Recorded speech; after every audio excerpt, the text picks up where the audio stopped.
So I got the results for my May schedule, and I got, for the most part, what I wanted. I have 22 days off. I have 78 hours and 51 minutes worth of credit. Understand, I do have vacation days next month, which affects my credit and my days off. I got 3-day trips, three-day trips. In fact, the first 3-day trip is Dallas to Phoenix. I sit for 3 hours and 18 minutes. There's a penalty my airline pays, so I get an extra 45 minutes worth of pay almost. And then I fly Phoenix to Miami. I have a 15-hour and 15-minute overnight. I then fly Miami to VRA, pretty sure that's Cuba, back to Miami, and then I fly Miami to Bermuda. So I'm on the ground for 2 hours and 22 minutes after flying back from VRA. Time to clear customs, get some dinner, and then head to the gate for the Bermuda flight. I'm in Bermuda for 16 hours and 46 minutes. I then deadhead from Bermuda to Charlotte. Yeah. And then I fly there for 2 hours and 29 minutes, so I get another 15 minutes worth of pay. And then I fly from Charlotte to DFNW, getting home at 10:16 p.m. So that trip starts with a 7:41 sign-in. It ends at 10:46. That's how it works for my airline. That pays 18 hours and 1 minute worth of credit. I fly 14 hours and 58 minutes. And I'm away from home. That's a big number here. 63 hours and 5 minutes away from base anyway.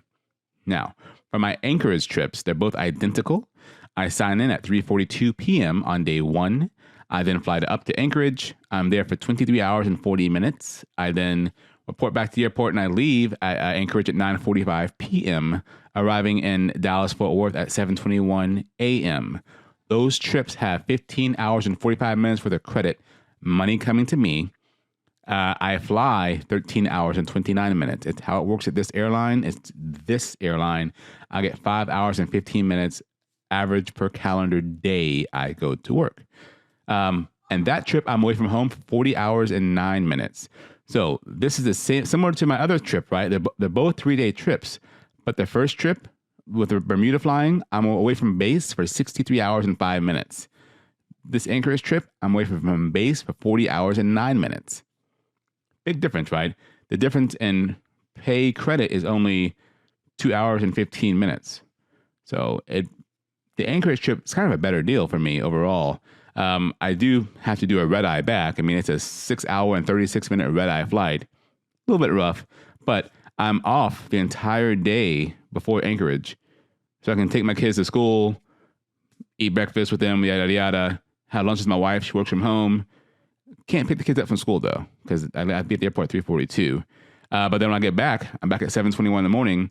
I get back in time to annoy my wife while she works all day long, and I can pick my kids up from school later that day. Overall, pretty happy. Again, it's part of my seniority. I have been here 5.5 years, so I have a little bit of seniority where I am. And then flexibility, because I live close to the airport.